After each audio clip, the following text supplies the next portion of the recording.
Chapter 8: Invisible String.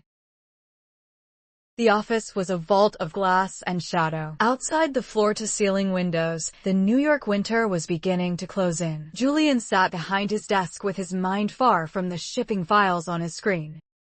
Marcus stood by the door, holding a cold cup of coffee. For years, he had seen Elena as a problem, the friction that slowed Julian down with dinner at 7 or weekend trips.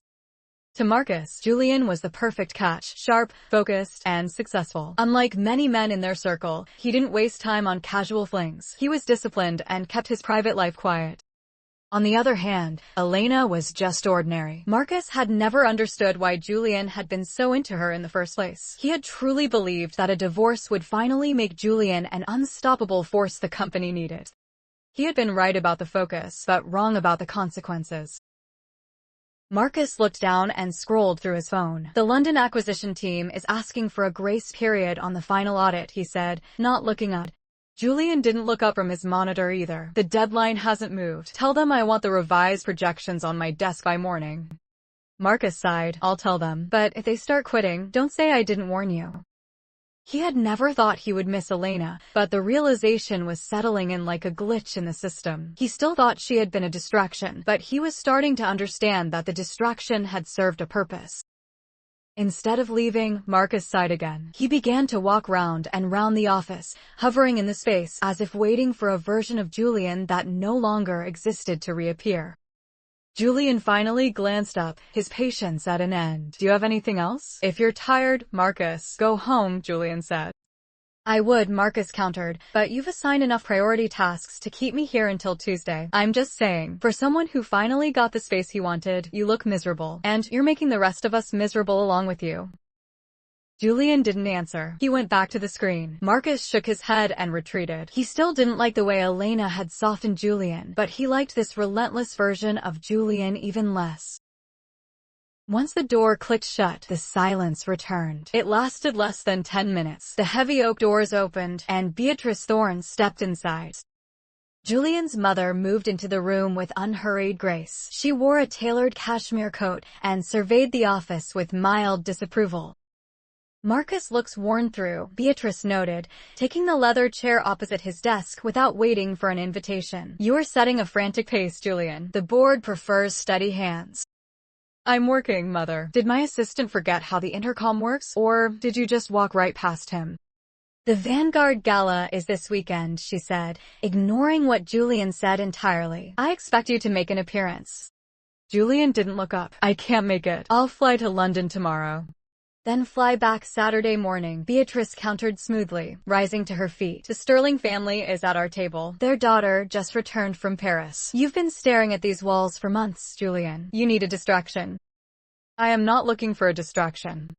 Then at least pretend you are, she said, her tone perfectly even. Elena is gone. Stop brooding over a woman who was never built for this life anyway. I will see you Saturday.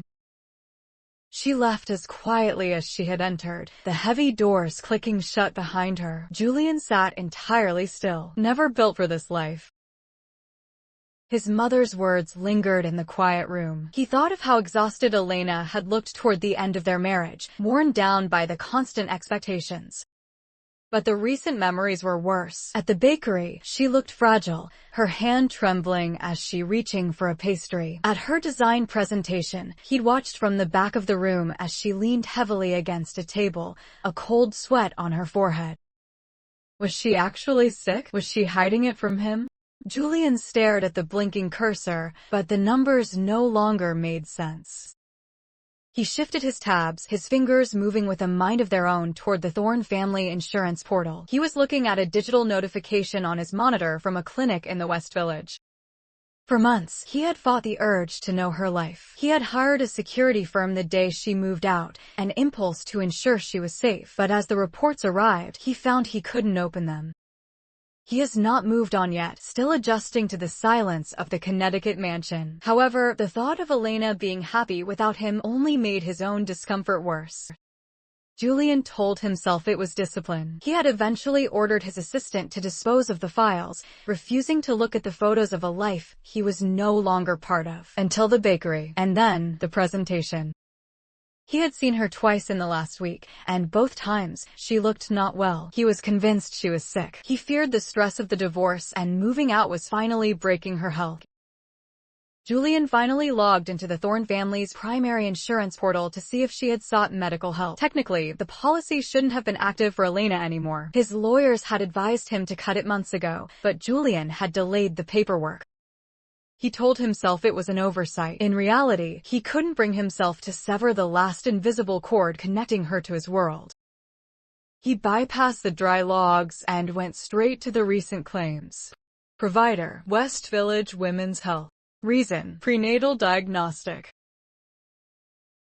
The words brought his pulse to a violent halt. When the realization finally took hold, it hit Julian with a force he hadn't felt in years. For a minute, the misery of the last few months was gone, replaced by a soaring joy. A child, the miracle they had chased until their marriage broke under the pressure, was finally here. The initial joy, however, was quickly replaced by a gnawing ache. As he sat on the London-bound jet the next day, watching the Atlantic churn below, the reality set in. Why had she stayed silent? That question followed him through every meeting and sleepless night. He had spent weeks wondering about her health at the bakery, only to realize she was hiding their child from him all along.